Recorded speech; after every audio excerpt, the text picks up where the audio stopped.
Ibu dikasih oleh Tuhan, di dalam perenungan saya sepanjang minggu ini tentang kebebasan berkehendak. Seperti minggu lalu yang saya sampaikan di mimbar Tuhan di tempat ini.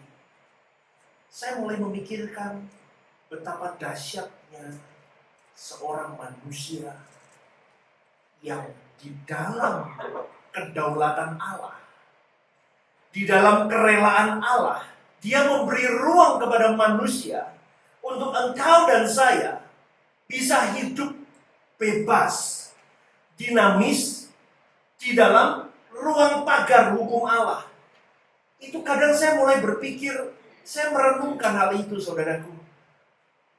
Menjadi manusia itu sesuatu yang bisa dikatakan anugerah, tapi bisa juga dikatakan mengerikan, saudaraku. Karena engkau dan saya seringkali mengambil hal-hal yang spekulatif di dalam hidup. Spekulatif kenapa boleh dikatakan spekulatif? Karena kita menyampingkan yang namanya kekekalan hidup. Dan engkau dan saya lebih mementingkan hidup hari ini di muka bumi ini. Dan di dalam ruang bebas yang Tuhan berikan, saudaraku, kita diberi ruang bebas yang dinamis. Di mana manusia dapat memiliki dinamika, ibarat tadi pujian yang dinyanyikan, dilantunkan oleh Clarissa tadi, itu enak. Kalau saya yang nyanyi mungkin nggak enak, saudara. Aku cembuyut ah. Kalau Clarissa yang nyanyi itu ada ekornya, ada yang gitu, ada yang gitu. Ya benar nggak? Dengerin tadi, ada yang gitu. Yesus, ada. Kalau saya yang nyanyi, saudaraku, angkatan pertamanya udah fals. Ya, itu beda. Lah, ruang kebebasan hidupmu dan ruang kebebasan hidupku itu harus berdinamika. Ibarat musik, ibarat lantunan lagu, hidupmu dan hidupku itu seperti simfoni indah di mata Allah. Coba Anda pencet lagu sembarangan, bisa sembarangan, tapi jangan rusak-rusak ganti. Coba pencet sembarangan. Ini masih bagus. Yang lebih brengsek lagi, yang lebih kuat lagi, lebih brengsek lagi. Nah inilah hidup manusia. Engkau dan saya hidupnya tuh seperti itu. Coba dinyanyiin lagu. Oh Tuhan Yesus, kerinduan hatiku. 11-12 Clarissa. Mutiara tak ternilai harta milikku. Ini enak. Simfoni hidupmu dan hidupku seharusnya seperti lantunan nada ini. Tetapi tidak bisa dipungkiri, saudaraku. Lantunan hidupmu dan hidupku, hari-hari hidup kita seperti nada yang berantakan begitu. Dan engkau tidak aware dengan itu. Dan engkau merasa aman dan damai dengan hidupmu dengan nada simfoni hidup yang berantakan seperti itu. Padahal engkau dan saya diberi kebebasan yang dinamis untuk menentukan simfoni indah yang macam mana yang mau kau lakukan di dalam hidupmu. Maka dari itu, saudaraku, kalau manusia memiliki relasi persekutuan yang benar dengan Allah, baru manusia bisa melahirkan uraian nada yang indah di dalam hidupnya. Amin. Amin. Pasti di situ bukan Allah yang men-setting uraian nada di dalam hidupmu dan hidupku. Kenapa? Karena Allah memberi kepada kita kecerdasan, saudaraku. Engkau dan saya diberi akal budi. Engkau dan saya diberi perasaan. Di dalam akal budi dan perasaan itu akan menjadi satu, menjadi sebuah logika berpikir. Logika yang melahirkan kehendak. Di situ manusia bisa memainkan kehendak. Jadi ketika Hawa memetik buah pengetahuan yang baik dan jahat, Hawa sedang menyusun simfoni buruk di dalam lantunan hidupnya. Tetapi Allah membiarkannya. Itu loh yang saya katakan mengerikan, saudaraku. Jadi manusia itu mengerikan. Kenapa? Karena seakan-akan Allah itu diam. Seakan-akan Allah itu tidak ada. Allah tidak coba mengganggu apa yang Hawa lakukan dan serasa Allah itu tidak ada saat itu. Dia mulai memetik buah itu. Dia mulai menciumnya. Dan dia mulai menggigit. Allah diam. Dan Allah tidak bergeming sedikit. Itu yang menakutkan. Yang saya katakan, dinamika hidupmu dan hidupku itu selalu berada di dalam spekulatif yang mengerikan. Coba kita buka di dalam 2 Korintus 5, ayat yang ke-9 sampai yang ke-10. Firman Tuhan berkata begini. Sebab itu juga kami berusaha, baik kami diam di dalam tubuh ini, maupun kami diam di luarnya, supaya kami berkenan kepada Tuhan. Sebab kita semua harus menghadap siapa? Tahta pengadilan Kristus. Supaya apa? Supaya setiap orang memperoleh apa yang patut diterimanya, sesuai dengan yang dilakukannya dalam hidupnya, baik ataupun jahat. Di dalam perikop ini, saudaraku, ini menunjukkan bahwa each of us, setiap kita, harus mempertanggungjawabkan hidup kita. Kita harus mempertanggungjawabkan hidup kita, baik engkau baik ataupun jahat.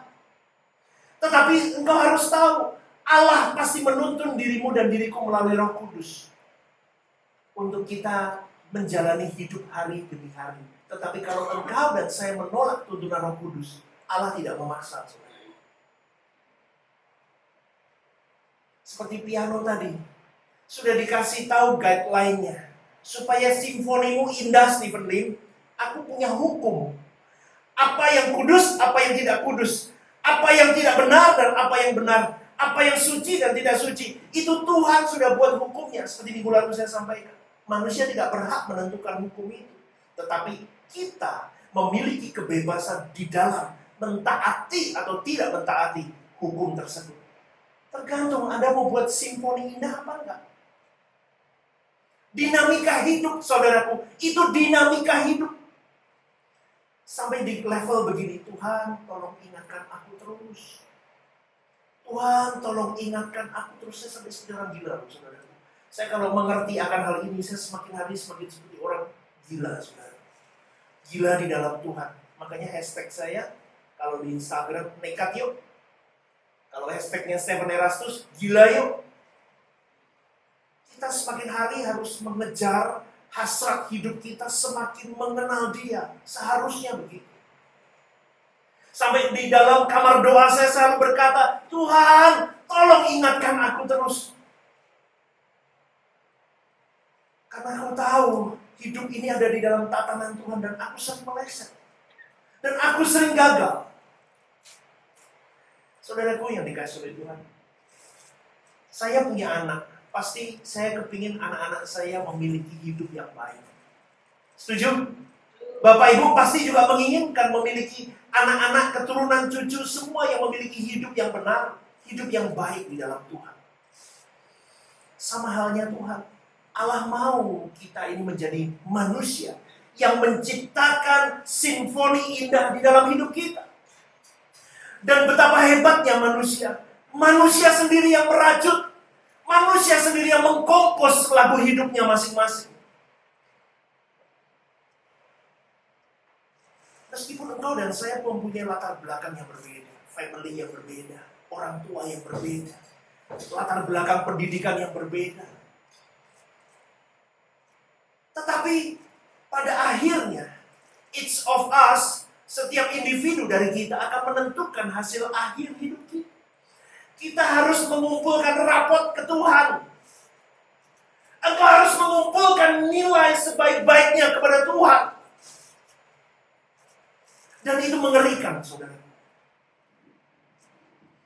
Banyak orang tidak bergeming, tidak gelisah dengan nilai rapot yang merah di hadapan Allah.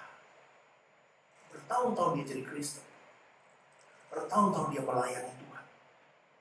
Tetapi rapotnya merah dan mereka tidak gusar akan hal itu. Mereka lebih memperhatikan hidup di dunia ini supaya hidup penampilan mereka dipandang manusia itu indah. Tetapi mereka lupa, engkau sumbang di mata Allah. Engkau sumbang di telinga Tuhan. Tetapi tidak banyak manusia memperkarakan hal itu, saudaraku. Dan Allah tidak mungkin memaksa seseorang untuk memiliki lagu semaunya Tuhan. Tidak mungkin. Tuhan tidak pernah memaksa seseorang untuk memiliki lagunya Dia di dalam hidupmu dan hidupmu. Kalau Tuhan menciptakan lagu seseorang secara sepihak, saudaraku, maka engkau dan saya tidak perlu ke gereja bertanggung jawab, cari kehendak Allah, cari perasaan Tuhan, menghargai perasaan Dia. Nggak perlu. Kenapa? Karena engkau dan saya sebetulnya sudah disandiwara oleh Tuhan. Betul nggak? Betul nggak? Kita itu bukan bonekanya Tuhan. Kita juga bukan robot yang sudah disetting oleh Tuhan untuk membentuk seseorang mengikuti apa yang sudah menjadi alur ceritanya Tuhan. Ini tidak sehat, saudara. Makanya minggu lalu saya ajarkan, jika ada pengajaran-pengajaran yang mengatakan bahwa hidupmu dan hidupku sudah ditakdirkan oleh Tuhan, itu sebuah penyesatan. Jadi sekarang tidak boleh berkata sama temanmu, atau saudaramu, atau anakmu, atau keluargamu, iya wis ditakdir kayak ngene uripku. Nah, Anda yang memilih sendiri. Anda yang memilih hidupmu sendiri. Anda mau sehat, olahraga, makanmu dijaga. Anda gak mau salah menikah, pacaran yang lama. Jangan pacaran 1 tahun LDR. Tahu LDR? Long distance. Begini loh Bapak Ibu. Orang pacaran long distance itu 1 tahun dianggap aja separuhnya. Berarti baru berapa? Setengah tahun. Kalau pacaran itu Bapak Ibu, yang masih muda-muda, yang belum married, yang belum kaset. Kalau pacaran minim 2 tahun, 3 tahun, Anda jajaki dulu. Anda tahu bibit, bebet, bobot. Kalau long distance 2 tahun, berarti masih setahun. Berarti kalau Pak Gembalamu ngomong kalau pacaran 2 tahun sampai 3 tahun, long LDR, berarti kali 2. Lu lek tua Pak. Sulah expired umur saya Pak. Nggak apa-apa. Lebih baik Anda terlambat menikah ketimbang Anda paksakan menikah dan kau jadi neraka di dalam keluarga. Terus kau katakan takdir aku dapat istri seperti ini. Takdir aku dapat suami seperti ini. Anda yang salah. Anda yang tidak hati-hati memilih pasangan hidup. Tuhan tidak pernah memilihkan pasangan hidup untuk dirimu. Dan akhirnya kau salah, kau menyesal kepada Tuhan. Kau katakan Tuhan kau jahat, kau kasih aku pasangan hidup yang KDRT sama aku. Loh, kamu yang menentukan sendiri, saudaraku. Jadi, saudaraku yang dikasih oleh Tuhan, saudara akan menyesal kalau saudara tidak mulai dari sekarang ini untuk menyusun kehidupan dengan serius, dari momen ke momen, dari waktu ke waktu hidupmu, untuk menata sesuatu yang indah untuk Allah. Kalau hari ini kau masih memiliki kesempatan untuk menyusun simfoni yang merdu di dalam hidup, maka engkau dan saya harus berusaha sekuat tenaga kita, segenap hidup kita. Saya sedih dengan pengajaran takdir. Akhirnya orang-orang hanya menggunakan hypergrace untuk menyatakan bahwa enggak apa-apa. Tuhan sudah mati di kayu salib, aku percaya Dia Tuhan, beres. No, saudaraku, keselamatan itu harus dikerjakan, harus digarap dalam hidupmu dan hidupku. Tidak bisa engkau hanya percaya Yesus, kau masuk surga, tapi hidupmu berantakan. Tidak bisa. Engkau harus mengukir sejarah indah di mata Allahmu, simfoni indah di telinga Tuhanmu, sampai Tuhan berkata, engkau layak menjadi anakku. Sedih saya, benar. Karena dengan pengajaran-pengajaran seperti itu, manusia tidak menggiring dirinya untuk mencapai kesucian dan kesempurnaan hidup. Disinilah saudaraku dinamika insan itu dipertaruhkan. Engkau harus bertanggung jawab di dalam kebebasanmu berkehendak. Dan Allah memberikan ruang yang dinamis, supaya engkau dan saya menciptakan dinamika hidup. Dan dinamika hidup itu bukan Tuhan yang men-setting atau mensandiwara semuanya. Tetapi Tuhan memberi sebuah gelanggang kehidupan. Morning blessing hari ini adalah tentang gelanggang kehidupan. Hari ini engkau dan saya itu sedang berada di dalam gelanggang kehidupan. Engkau bukan penonton kehidupan. Engkau juga bukan robot atau boneka yang disetir oleh Tuhan. Tetapi engkau dan saya adalah menjadi pemain di dalamnya. Engkau dan saya harus mempertaruhkan segenap hidupmu dan hidupku. Sampai di level aku bisa memenangkan gelagah pertandingan hidupku ini. Di dalam kebebasanku melakukan kehendak Allah atau tidak. Di dalam Kejadian pasal 3, saudara. Itu digambarkan peta kehidupan manusia di mana Allah sedang menggelar sebuah gelanggang di mana manusia harus memainkan hidupnya dengan dinamikanya. Anda bayangkan, saudaraku, ketika Adam tidak jatuh dalam dosa.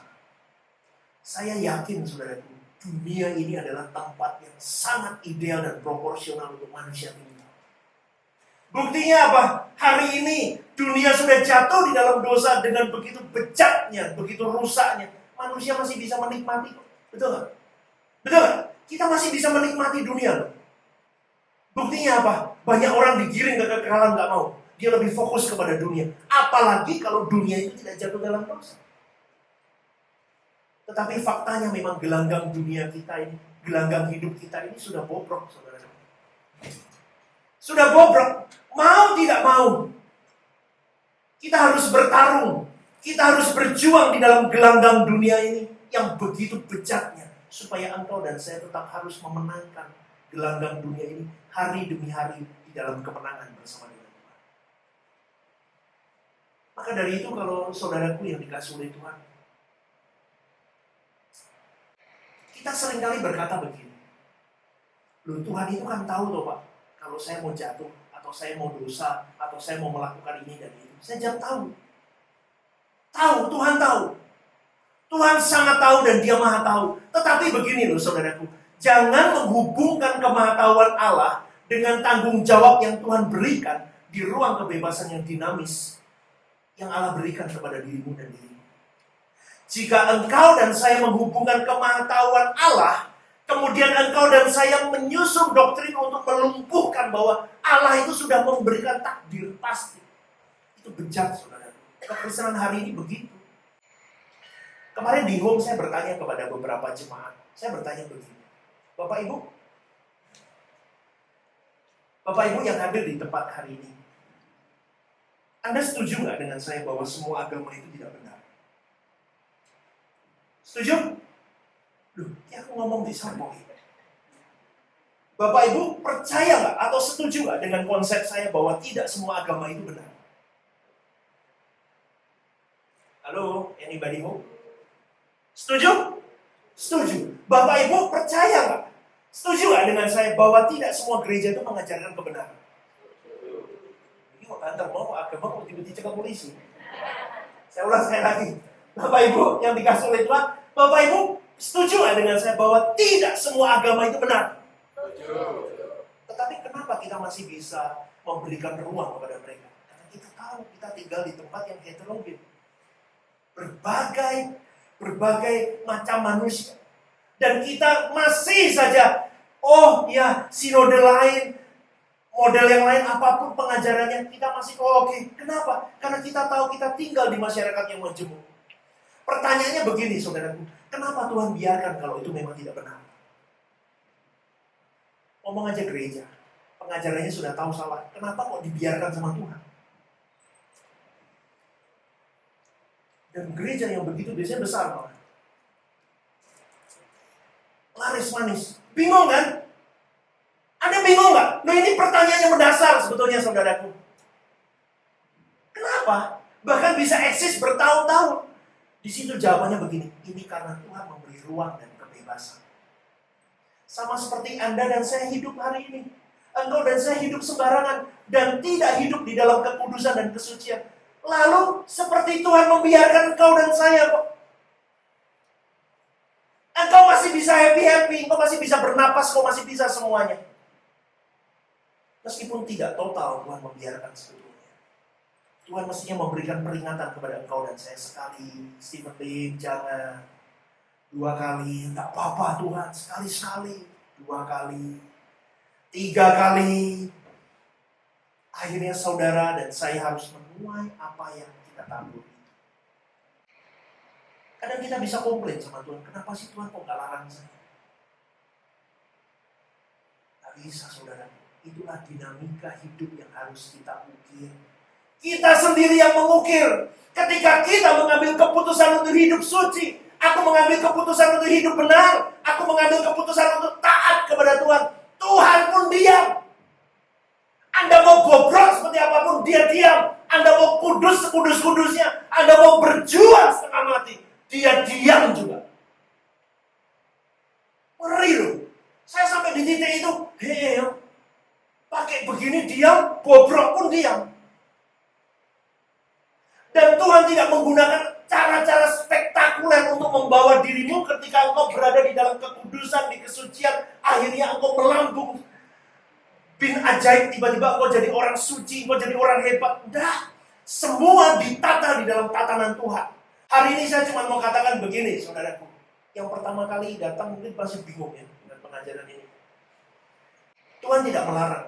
Tuhan juga tidak membuat tindakan-tindakan ajaib yang kita lakukan dalam hidup kita. Mungkin kau berpuasa 40 hari 40 malam.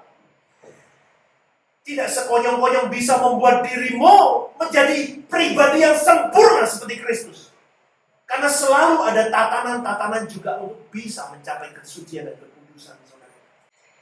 Untuk seseorang bisa mengenakan kodrat ilahi itu dibutuhkan sebuah proses. Pilihan dan keputusan yang dapat dilakukan manusia itu dari dirinya sendiri.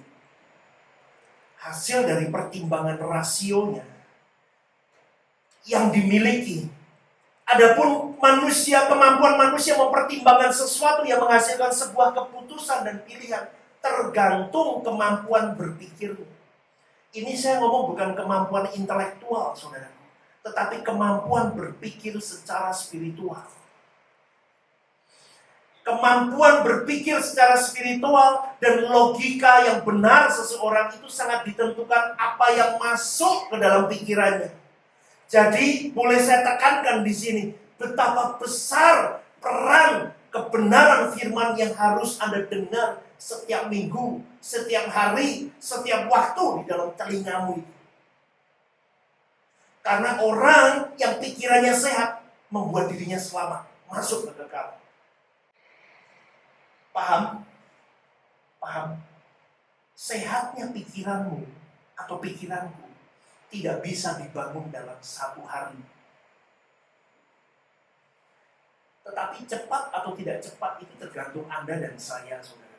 Kalau saya minta sama Tuhan, Tuhan aku minta dihajar dengan cepat. Tenang, Tuhan itu menghajar saya 2022. Entek lidis Bapak Ibu. Jadi habis saya dididik sama Tuhan itu bukan hanya jatuh tertimpa tangga, ketibanan betonan, tembok, ketibanan genteng, semua. Tetapi saya menikmati itu kenapa? Karena saya mau cepat. Karena saya dididik untuk harus jadi pengajar. Kalau saya pengajar lambat, nggak bisa. Saya harus cepat. One night service kalau di TV. Ons. Saya nggak mau yang lama-lama. Lah, cepat atau tidak cepat depends on you. Itu dinamika insan. Pribadi lepas pribadi. Anda berurusan sama dia. Kalau aku mau diproses cepat, Anda ngomong sama Tuhan dan Anda siap mengalami apa yang harus diproses dalam hidup. Pasti Tuhan izinkan itu. Dan Tuhan senang kalau Anda membuka dirimu, merendahkan hatimu. Tuhan proses aku. Dan itu tidak bisa sekejap, saudaraku. Kebenaran itu adalah paralel. Tidak bisa sehari jadi. Seperti kesehatan kita.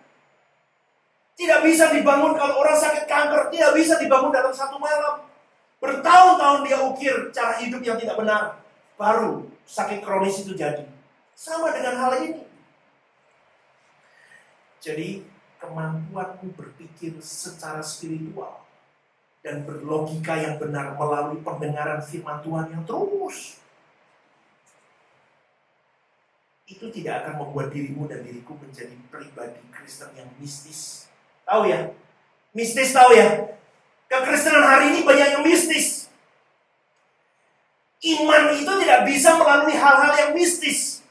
Iman itu dibangun melalui pendengaran akan firman. Gak bisa Anda hanya datang ke gereja sekali, berdoa sekali, Anda langsung beriman. Oh tidak bisa. Itu mistis. Dan itu yang sering kali terjadi. Untuk mencintai Tuhan pun tidak bisa sekonyong-konyong Anda datang ke gereja sekali, Anda muji menyembah Tuhan, Anda memberi perpuluhanmu, Anda seakan-akan sudah melayani Tuhan, Anda mencintai Tuhan. Tidak, saudaraku. Makanya begini, saudara. Kalau di gereja ini mengajarkan kelahiran baru itu bukan dibaptis. Bukan sekonyong-konyong Anda lahir baru dengan ketika Anda baru datang 1 tahun, 2 tahun, udah jadi orang yang memiliki kelahiran baru. No. Kelahiran baru itu harus natural di gereja ini. Dengar firman, dengar pengajaran yang sehat. Pendetone ngamuk-ngamuk ya rumah. Gak apa-apa. Mendengarkan firman, diproses hidupmu. Orang hebat, saya pernah lihat di quote salah satu jemaat. Dia nulis begini, orang hebat, orang pandai di dalam Tuhan. Kalau mendengarkan kebenaran firman, dia akan merenung dan dia akan berpikir, dia akan perkarakan hidupnya kepada Tuhan. Benar ya Tuhan, aku salah. Tapi orang bodoh akan tersinggung dengan kebenaran yang sejati. Amin. Amin. Benar gak? Orang bodoh tersinggung. Ini pendeta nyembir aku. Tetapi orang yang pandai di dalam spiritualnya, dia akan tahu ketika dia mendengarkan firman Tuhan, dia diproses.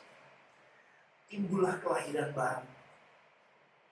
Dan respon orang itu akan menentukan dia lahir baru atau tidak. Ingat baik-baik. Responmu yang menentukan engkau lahir baru atau tidak. Iman itu bukan karunia. Kalau Anda menganggap bahwa iman itu lahir dari karunia, itu gawat, saudara. Tidak mungkin orang seketika punya iman. Pasti semua ada dasarnya, saudara. Anda nggak mungkin di luar sana, orang yang bukan orang Kristen, orang yang tidak mengenal Kristus, tiba-tiba kenalan sama Anda bawa ke gereja ini, duduk, dengar firman. Kemudian dia berkata, aku percaya Tuhan Yesus, Tuhan dan Juru Selamatku. Itu cuma mau menyenangin Anda aja itu. Nggak mungkin, orang di luar sana tiba-tiba nggak kenal siapa Tuhan.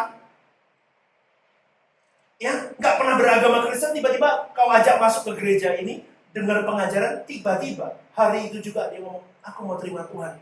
Tuhan Yesus sebagai Tuhan dan Juru Selamat. Percaya deh, itu cuma mau buat hati Anda happy aja.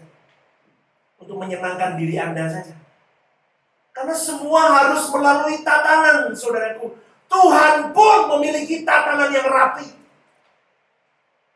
Jadi kalau seseorang tidak mengakui bahwa ada prosesnya, bagaimana penggunaan logikanya, itu menjadi mistik.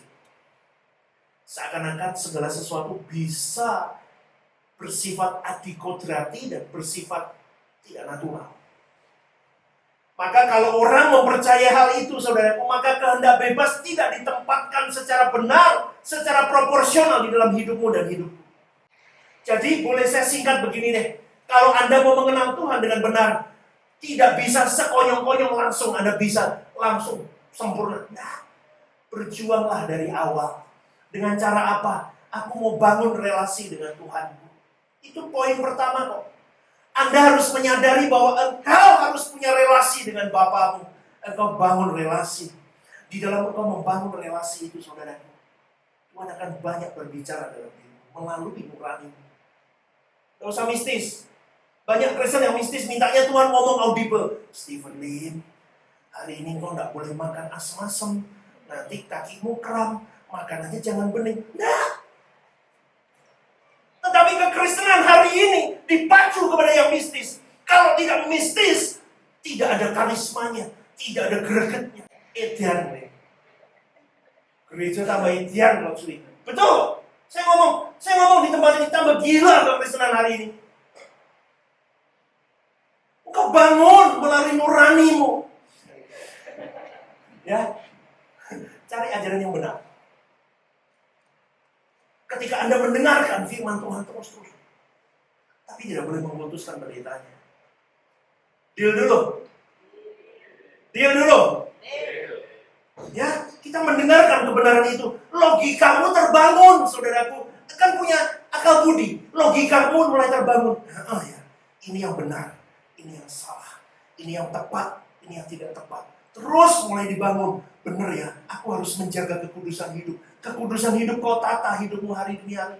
Kalau suka ngomongin orang, stop, jangan ngomongin orang. Kalau suka main tangan, stop, jangan main tangan. Suka gibah, stop, mulutmu gibah. Timbang dibuat perot sama Tuhan nanti. Tahu gibah? Gibah tahu ya? Di sini nggak ada. Ya, di luar sana banyak yang suka gibah, di sini nggak ada. Jadi Bapak Ibu yang dikasih oleh Tuhan, dari logika yang baik, perasaan yang terbangun baik, kita bisa mengerti kehendak Allah. Karena mengerti kehendak Allah, karena dengan mengerti kehendak Allah, kita sebagai manusia bisa mengkompos simfoni indah di dalam hidup kita. Amin, saudaraku. Amin. Seperti yang kemarin waktu di home saya ngomong, teman-teman kalau pulang kerja atau pulang dari apapun lah, capek pulang ya, Anda duduk di rumah ngobrol sama anak-anak, sama orang tua sebentar, udah habis itu apa yang mau kau lakukan? Anda mau buka YouTube Truth ID, saya tidak iklan Truth ID Bapak Ibu. Tetapi saya cuma menyarankan kepada Bapak Ibu, sering-seringlah dengar di Truth ID. Nanti gereja kita juga akan YouTube, akan dinaikkan, bisa diulang-ulang firman Tuhan ini.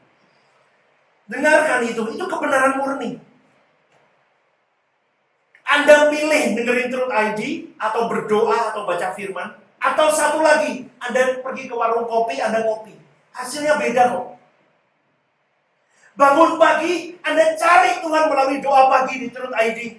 Atau Anda mainan burung, moncai cangkrik, beda Bapak Ibu. Hasilnya beda. Paham? Bukan berarti, ya wis Pak, burungku tak pecel kayak kape kartu. Ini burung-burungmu itu burungmu. Tapi maksud saya, pilihanmu itu penting. Paham? Ada yang pagi masih sibuk, isu-isu wis sibuk. Wah, masa ya, pokoknya ciak yang penting warung potongnya. Sama Anda memikirkan, sambil Anda nonton Truth ID, tidak apa-apa sambil masak, dengerin. Beda. Hasilnya, outputnya beda. Pergi ke kantor ya, yang naik mobil bisa dengerin lagu. Lagunya jangan lagu-lagu rohani, apa adanya di luar sana, nggak bisa. Kadang nafas GSK itu tidak muncul. Nafas GSK itu begini, saudara. Kita ini sedang digiring Tuhan untuk masuk kepada kekekalan. Di luar sana banyak pengajaran yang datang ke sini. Kita datang ke gereja, duduk di gereja itu minta berkat. Kiranya Engkau memberkati aku. Apa? Siapa sih gerak angkat tangan? Dan memperluas apa? Daerahku. Rukunya tambah. Dan kiranya Engkau apa? Engkau lali aku sampai aku. Pokoknya melindungi aku. Pokoknya Yesus itu kok satpam ya. Well, bojo, bodyguard, semua. Kristen itu istimewa. Anak raja, anak Tuhan, dilindungi. Tangannya tidak boleh jatuh, tidak boleh terantuk oleh apapun. Pengajaran gila itu. Tuhan beri sarana dalam hidupmu dan hidupku. Bahkan kita diantukkan supaya engkau dan saya sadar bahwa hidupmu tidak boleh diparkir di bumi ini. Supaya engkau masuk ke dalam kekekalan. Amin. Paham? Memang GSK itu nyeleneh. Bahkan beberapa kemarin di home ngomong GSK itu lebay, Ben. Memang lebay.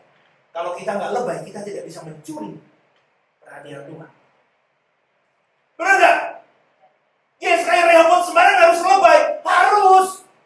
Selebay-lebaynya. Kasarnya begini, kita cari muka sama Tuhan. Hidupmu sama hidupku harus cari muka sama dia.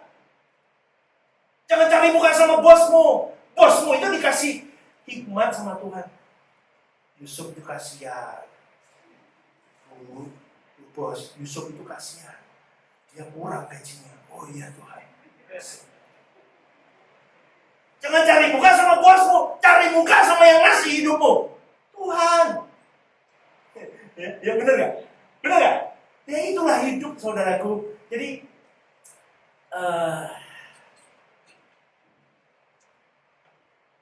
kayak hari Jumat itu ya. Aduh, pulang kerja suruh ke home atau hari Kamis. Udah deh, malas ah. Udah, aku mending makan, nonton TV di rumah. Nonton TV di rumah santai-santai sama kamu ke home. Hasilnya beda nggak? Segel kiri kanannya ya nggak ke home. Sudah datang.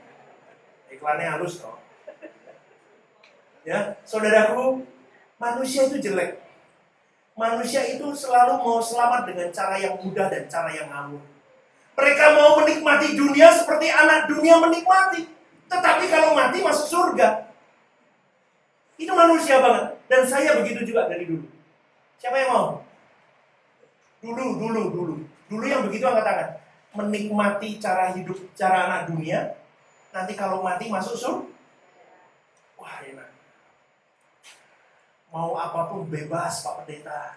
Yang penting aku mati masuk surga. Istri 5 enggak apa-apa Pak Pendeta. Yang penting aku mati masuk surga.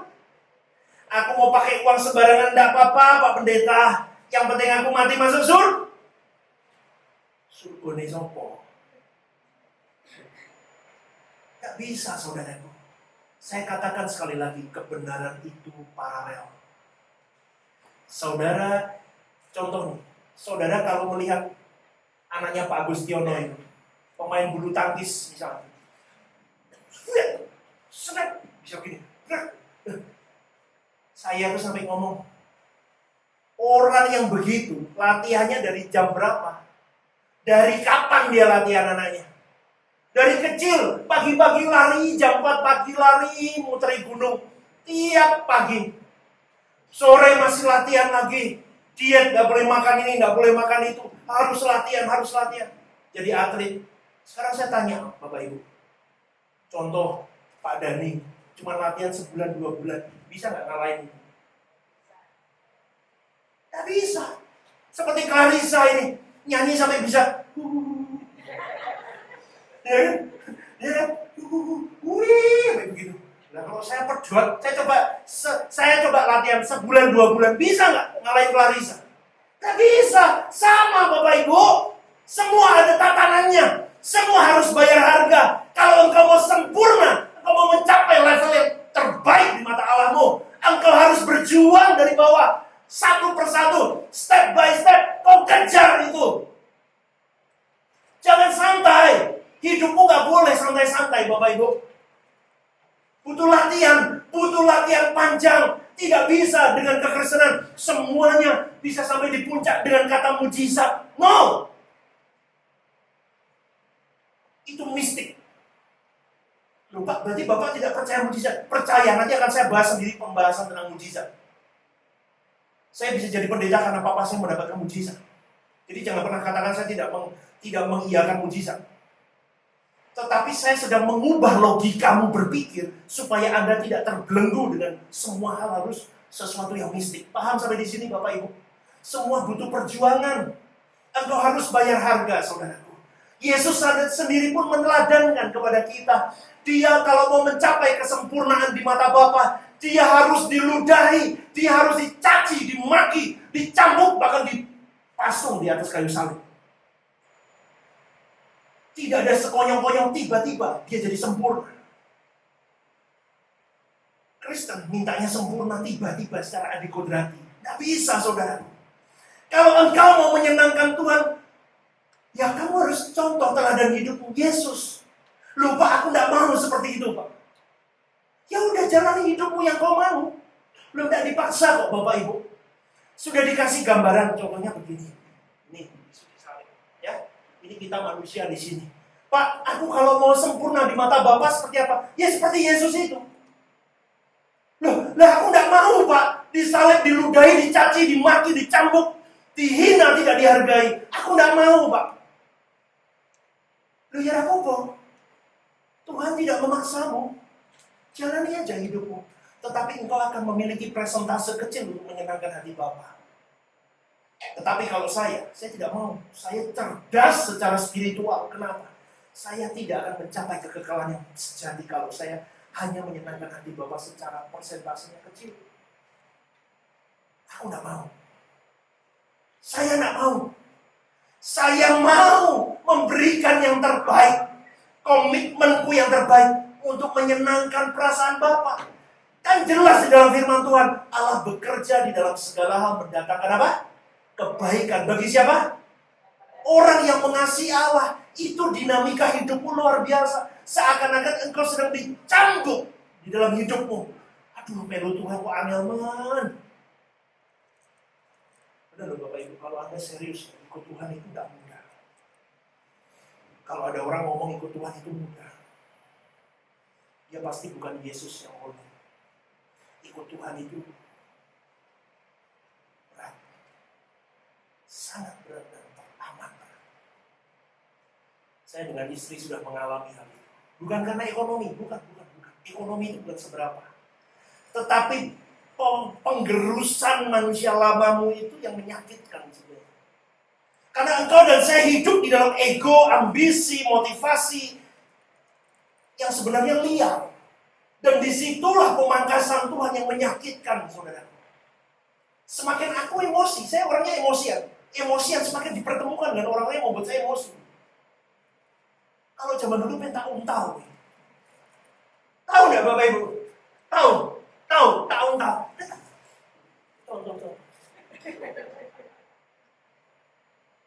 Tetapi kau nggak boleh, katanya seperti Kristus. Diam. Kau udah diam.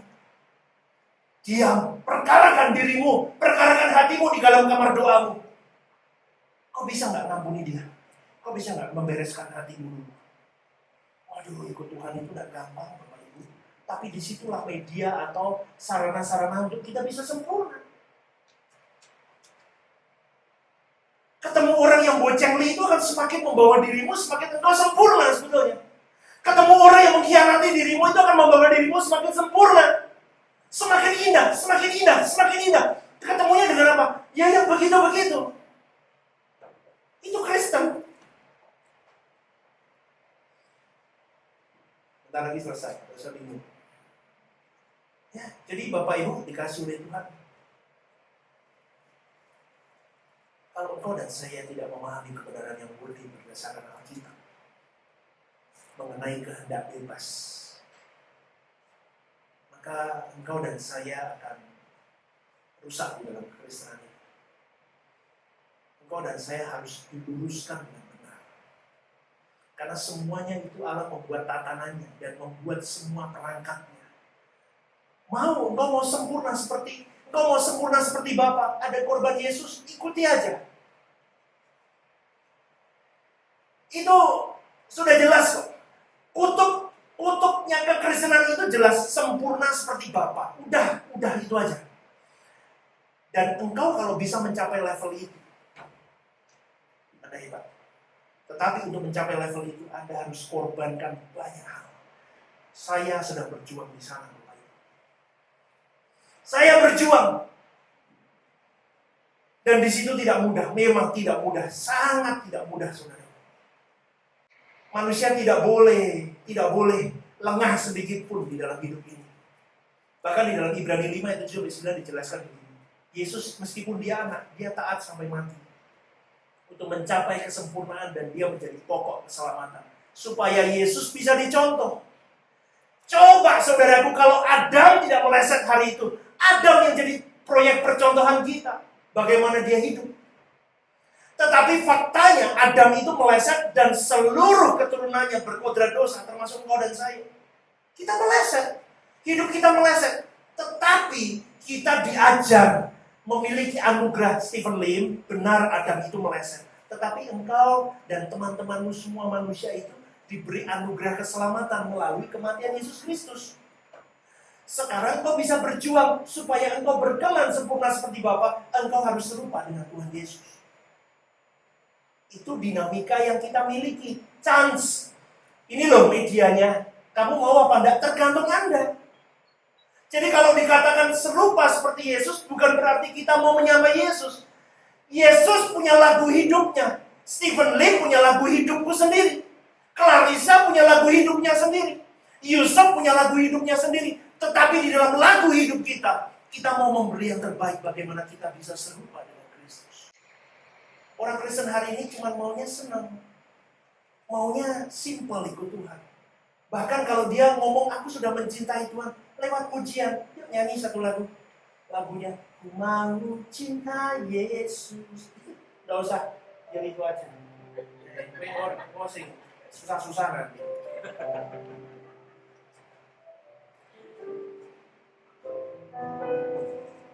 Kita pakai lagu Mandarin yuk. Ini dulu saya kalau sudah nyanyi ini, Bapak Ibu, seakan-akan saya mencintai Tuhan dengan to the max. Paling mentok. Padahal enggak. Yuk kita nyanyi. Oh yao yung yung yeah yeah, I to Yesu. Asik. Oh yao yung yung yeah yeah, I to Yesu. 虽然生命中晚风和暴雨接连不断我仍然永永远远爱着耶稣。Sekali lagi yuk kita. Pukul sinja kita nyanyi Mandarin. 我要永永远远爱着耶稣。Tutup matamu dan katakan, benarkah aku mencintai dia? 永永远远爱着耶稣。虽然生命中晚风和暴雨接连不断我仍然永永远远爱着耶稣。Katakan oh天父，哦天父，天父，是我要你而已，是我一生都背的你恩典。我天父，天父，是我要你而你，是用我如何天赋你的罪。Mau cinta Yesus selamanya. Ku mau cinta Yesus selamanya. Meskipun badai silih berganti dalam hidupku, ku tetap cinta Yesus selamanya. Katakan ya Aba, ya Bapa. Ya Aba, Bapa, ini aku anakmu, layakkanlah seluruh hidup. Ya Aba, Bapa, ini aku anakmu, pakailah sesuai dengan rencanamu. Ini lagu bagus, saudara. Aku mau cinta Yesus selamanya. Meskipun badai silih berganti dalam hidupku, aku tidak meninggalkan. Tetapi faktanya, berapa banyak orang masih mementingkan prospek hidupnya.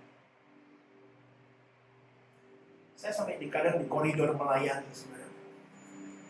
Orang bisa melayani Tuhan itu bukan karena kau ditunjuk sekonyong-konyong, kau ditunjuk manusia. Tidak. Engkau bisa melayani hari ini di mimbar Tuhan, apapun di asar atau apapun, itu pilihan Tuhan. Kalau engkau sudah dipilih oleh Tuhan, karena prestek nilai dirimu tersinggung, kau bisa tinggalkan pelayanan. Itu engkau belum melayani Tuhan. Apapun badai yang terjadi, engkau tidak melayani Tuhan.